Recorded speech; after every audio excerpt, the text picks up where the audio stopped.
नमस्कार साथियों, आपको बता देना चाहूँगा यूपीआई, गूगल पे, फ़ोन पे में 24 जनवरी से नया नियम बनने वाला है। चलिए पूरी तरह जानते हैं क्या खबर है। चैनल में नया हो तो सब्सक्राइब कर लीजिए। कौन से जिलों से देख रहे हैं कमेंट करना ना भूलें। चलिए जानते हैं पूरे।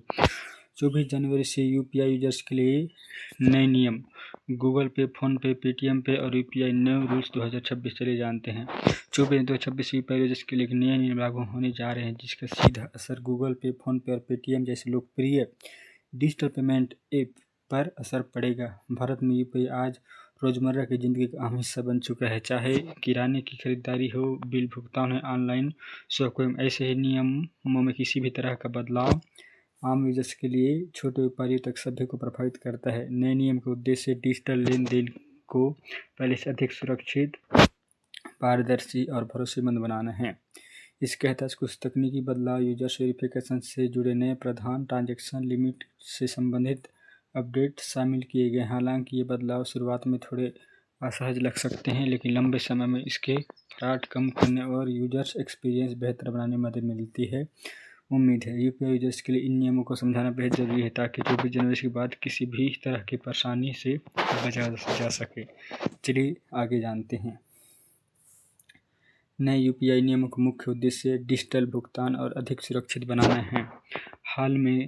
हाल के कुछ वर्षों में ऑनलाइन कार्ड फर्जी ट्रांजैक्शन और के मामले में बढ़ोतरी देखी गई है, जिसे रोकने के लिए रेगुलेटरी बॉडी ने सख्त कदम उठाए हैं। इन नियमों के तहत यूजर वेरिफिकेशन प्रक्रिया को मजबूत किया जाएगा, जिससे सुरक्षित हो सके कि यूपीआई अकाउंट एक वैध वास्तविक यूजर से।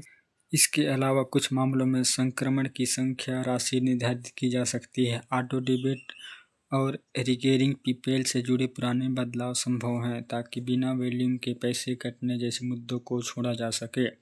इन सभी बदलावों का मकसद यूपीआई सिस्टम पर भरोसा कायम रखना और डिजिटल इकोसिस्टम को सुरक्षित रखना है। गूगल पे, फ़ोनपे और पेटीएम पर क्या असर हुआ, चलिए पूरी खबर जानते हैं। नए शेयर का असर सीधे तौर पर गूगल पे, फ़ोनपे, पेटीएम और बड़े यूपीआई प्लेटफॉर्म पर दिखाई दे रहा है। इन ऐप को अपने सिस्टम पर नए फीचर्स के अनुसार नए फीचर्स को अपडेट करना होगा। ग्राहकों को ऐप अपडेट करने के लिए कंपनी केवाईसी पूरा करने के लिए या अतिरिक्त वेर फॉलोअर्स स्टेप में डाउनलोड करने के लिए कहें। और सुविधाएं जैसे तत्काल प्राइस या हाई वैल्यू ट्रांजैक्शन पर अतिरिक्त सुरक्षा जांच लागू की जा सकती है।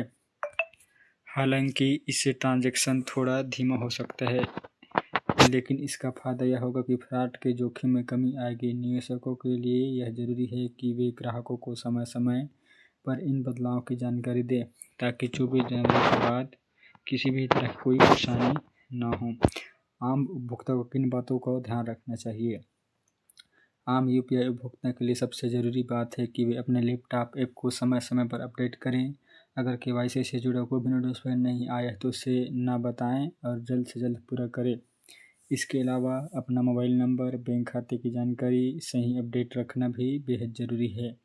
नए के बाद किसी भी अन्य लिंक, काले मैसेज के जरिए आने वाले बेल्ट रिक्वेस्ट से सावधान रहे। अगर ट्रांजैक्शन फेल हो जाए तो पैसे कटने के बाद अटक जाए तो तुरंत ऐप के ग्राहक से संपर्क करें। सही जानकारी और विस्तृत डेटा के लिए उपभोक्ता नए छात्र के यूपीआई के तहत सुरक्षित तरीके से इस्तेमाल कर सकते हैं। दोस्त और छोटे उपकरण पर प्रभाव। छोटे उपकरणों के लिए यूपीआई नियम अहम साबित होंगे। उन्हें यह सुनिश्चित करना होगा कि उनके व्यापारी यूपीआई सभी नए मानकों पर खरा उतरता हो। कुछ मामलों में अतिरिक्त मित्रता या दस्तावेजीकरण की आवश्यकता पड़ सकती है। हालांकि शुरुआत में यह प्रक्रिया थोड़ी समय होने वाली है, लेकिन लंबे समय में इसकी विश्वसनीयता की कमी होती है। सुरक्षित और संतुलित सिस्टम से डिजिटल लेन देन बढ़ावा दिया जाएगा, जिससे व्यवसाय में स्थिरता आएगी। कुल मिलाकर नए नियम यूपीआई को इकोनॉमिक सिस्टम को मजबूत बनाने के लिए दिशा में एक अहम कदम है।